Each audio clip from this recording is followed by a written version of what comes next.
السلام عليكم ورحمة الله وبركاته. ازيكم عاملين ايه؟ يا رب تكونوا بخير. السينابون بجد طريقة جبارة حلوة جدا. انا عملتها معاكم قبل كده في فيديو تقريبا من سنة او اكتر كمان من سنة، بس انا معتمدة الطريقة دي بقالي اكتر من 4 سنين. بجد طريقة مضمونة وناجحة جدا حتى لو اول مرة تجربيها.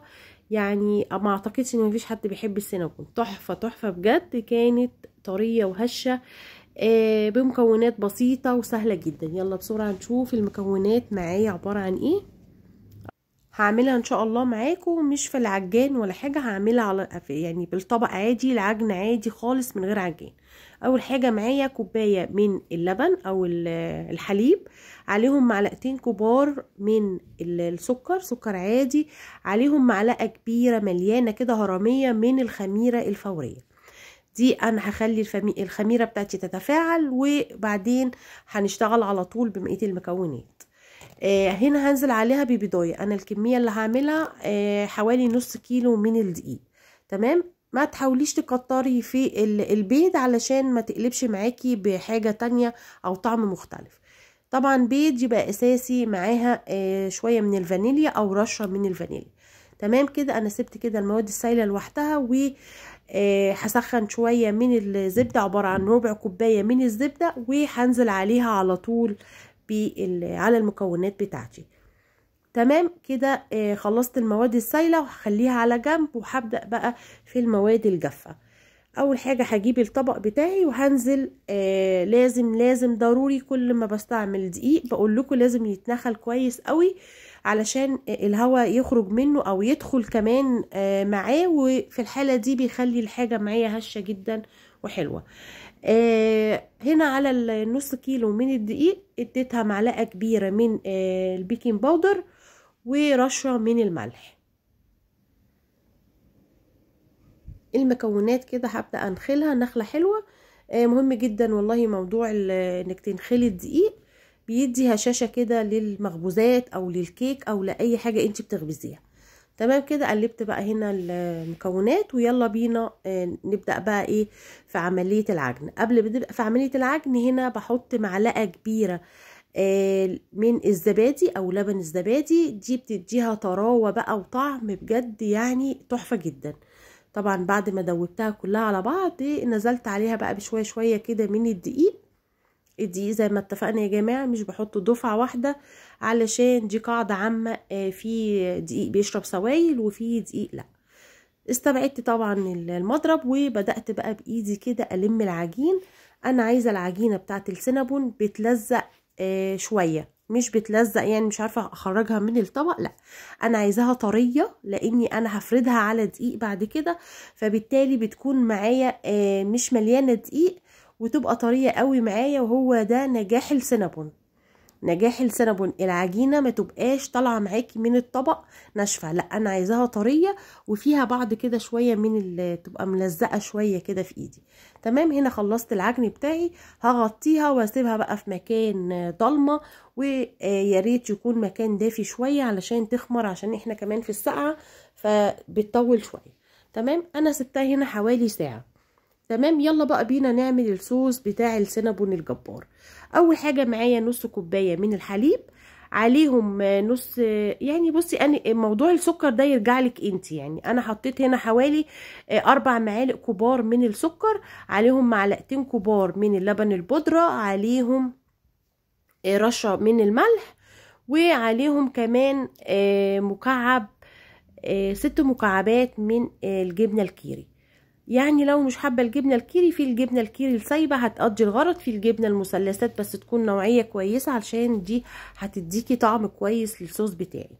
تمام كده، انا ان شاء الله هكتب لكم المكونات بالتفصيل في صندوق الوصف. الموضوع كله هشتغل في الخلاط عادي، مش هشتغل بالهاند بلندر ولا حاجه، في الخلاط العادي جدا علشان اسهل عليكي الامر. وبعد كده حطيت حوالي معلقتين كبار هرميين من الزبدة، بس سيحتها علشان تشتغل معايا وتبقى طعمها حلو قوي في الصوص. بصوا السمك بتاع الصوص عندي عامل ازاي، مش خفيف قوي ولا تقيل قوي. طبعا هيتحط في التلاجة لحد ما اخلص السينابون كلها. وهتشوفوه طبعا معايا قد ايه هو بعد ما دخل ما خرج من التلاجة كان ما شاء الله تقل كده وبقى حلو. هنا بعد العجينة ما خرجت من ايه، بعد العجينة ما خلصت خمر خلاص، بدأت بقى ايه اخرج الهواء اللي فيها علشان ابدأ ان شاء الله في عملية الفرد. انا هشتغل كده هنا على الرخامة. بصوا بقى كمية الدقيق اللي انا حطيتها رشة حلوة كده، علشان لو تفتكروا انا قلت لكم ان العجين بتاعي طري شوية.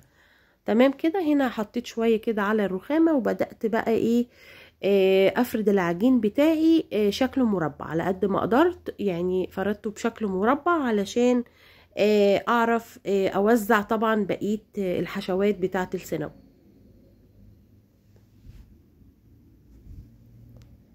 تمام كده. عندي بقى الحشوة بتاعتي عبارة عن ايه، عبارة عن معلقة كبيرة من القرفة، ومعاها نص معلقة من الكاكاو الخام، ومعاها حوالي 3 معالق كبار من الزبدة، وكمان هضيف لها السكر. طبعا هي بتفضل ان في لو عندك سكر بني طبعا يبقى تمام وجميل، لكن انا عشان ما عنديش فانا بضيف السكر العادي بتاعنا زي ما انتم شايفين. يعني عندي هنا قرفة وسكر وكاكاو، قلبتهم كده مع بعض.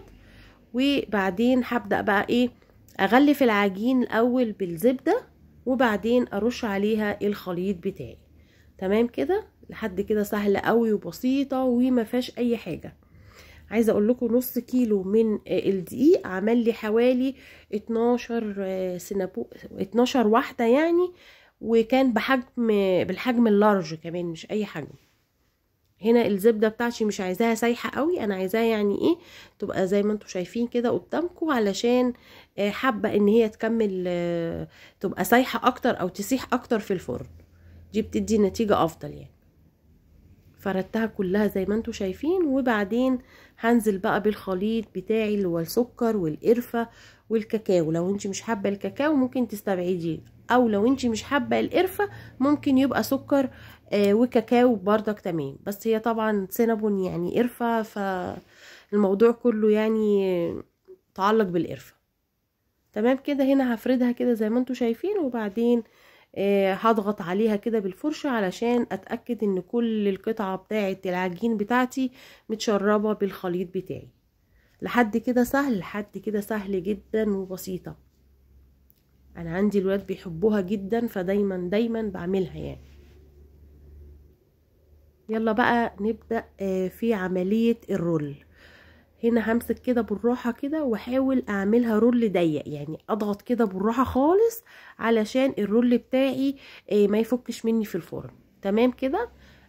هنا بصوا انا بحاول لو في حاجة في الاطراف في ايدي، مش عايزة اخلي السكر يوصل للعجين اللي هو بيبقى فوق الوش، عشان طبعا ما تتحرقش معايا في الفرن وتعمل ريحة مش حلوة. الرول كله كده حاولي تقفليه كويس قوي على قد ما تقدري، وتخلي الفتحة بتاعة الرول او الاتجاه اللي فيه الفتحات تبقى من تحت علشان ما تفكش معانا. تمام كده. هنا بقى انا بحاول اقيس كده بشكل عشوائي الرول، يعني قسمت من النص وبعدين جزأته الى زي قطع كده زي ما انت عايزه قطعه كبيره، عايزاها صغيره زي ما انت عايزه. بس انا عايزه اقول حاجه، ان الكاميرا يا جماعه ما بتبينش الحقيقه.